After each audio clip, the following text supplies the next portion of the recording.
নির্বাচনী প্রচারের শুরুতেই প্রশ্ন, আইন মানবে কে? আনুষ্ঠানিকভাবে শুরু হয়েছে ত্রয়োদশ জাতীয় নির্বাচনের প্রচার যুদ্ধ। নির্বাচন কমিশন প্রচার শুরুর দিন 22 জানুয়ারি বেঁধে দিল। আমরা সবাই জানি নানা কৌশলে প্রচার চলেছে নির্ধারিত তারিখের আগে থেকেই। কখনো সামাজিক মোলাকাত, কখনো দোয়া মাহফিলের মোড়কে প্রার্থীরা মাঠ গরম করে রেখেছেন মাস কয়েক ধরেই।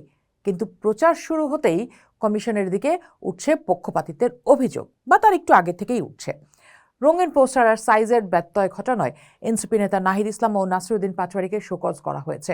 অথচ এনসিপি প্রশ্ন তুলেছে, আইন কি সবার জন্য সমান নয়? তারেক রহমান যখন ঢাকার কড়াইলের বস্তিতে ফ্ল্যাট নির্মাণের প্রতিশ্রুতি দেন, কিংবা খালেদা জিয়ার শোক সভায় যখন নানাজন কথা বলেন এই নির্বাচন নিয়ে, প্রচার নিয়ে, তখন কি আচরণবিধি লঙ্ঘিত হয় না? সেই বিষয়ে কমিশনের এই নীরবতা কেন, তাই উঠছে পক্ষপাতের অভিযোগ। আচ্ছা, এবার একটা প্রশ্ন করি, নির্বাচনী পরিবেশ ঠিক রাখার দায় কি কেবল কমিশনের, নাকি রাজনৈতিক দলেরও?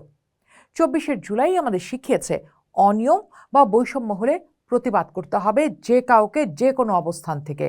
এবার কমিশন এমন কিছু নিয়ম বেঁধে দিয়েছে যা অতীতে দেখা যায়নি। সেসব বিধি আপনার আসনের প্রার্থী মানছে কিনা, এই প্রশ্ন যদি এখন জারি রাখেন, তাহলে আগামীতে যিনি আপনার আসনে জয়ী হয়ে আসবেন তিনি জানবেন আইন লঙ্ঘন করে, দুর্নীতি করে পার পাওয়া যাবে না। তাহলে চলুন এক নজরে দেখে নিই কি করা যাবে আর কি করা যাবে না। দেশে প্রথমবারের মতো প্রার্থীদের রঙিন পোস্টার ব্যবহার নিষিদ্ধ করা হয়েছে।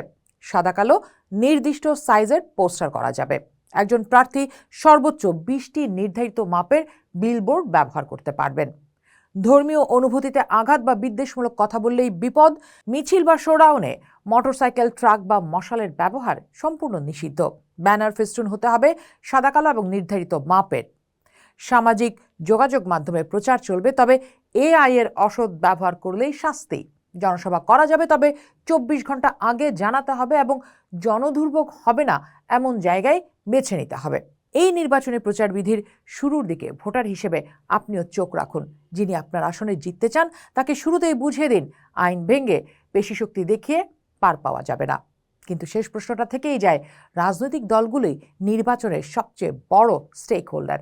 তারা নির্বাচনের মাধ্যমে ক্ষমতায় গিয়ে রাষ্ট্র পরিচালনা করতে চায়, কিন্তু যারা দেশ চালাবে বলে স্বপ্ন দেখছে, তারা যদি প্রচারকালেই আইন ভাঙে, তবে ক্ষমতায় গিয়ে তারা কি করবে? নির্বাচনী আচরণ বা পরিবেশ রক্ষার দায় কি কেবল নির্বাচন কমিশনের একার, নাকি যারা আইন প্রণেতা হতে চান তাদেরও আইনের প্রতি শ্রদ্ধা থাকা জরুরি? নির্বাচনকালে প্রার্থীর আচরণ দিয়ে বোঝা যাবে ক্ষমতায় গিয়ে দলগুলো কি করবে। ফলে চোখ রাখুন প্রার্থী আচরণবিধি মানছে কিনা। চোখ রাখুন পোস্টে। পোস্ট দেখুন, ভাবুন, করুন, পোস্টের সাথেই থাকুন।